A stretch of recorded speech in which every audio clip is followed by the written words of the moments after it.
చూడు super sweet సీమ చింతకాయలు ఇన్ అమెరికా. సీమ చింతకాయలు కోసుకున్నాము, ఇప్పుడైతే ములక్కాయలు కోసుకుంటున్నాం.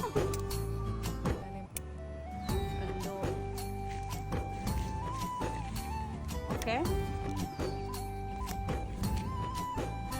పౌడర్ అనేది కొంచెం అనుకో పక్కన ఇంకా మొదలు పెట్టేస్తాను, ఎందుకంటే పక్కన ఇరిగిపోతుంది. ఇప్పుడు ఇవి మా అత్తయ్యకి తీసుకుని వెళ్ళాలి. ఏం చేస్తావు దాంతో? దీంతో సందేశ్ కి ములక్కాడ చారు ఇష్టము, ఇంకా ములక్కాడతో చాలా చేసుకోవచ్చు కాబట్టి మునగాకు కూడా ఉంది మాకు, మునగాకు పచ్చడి కూడా పెడతాము. సో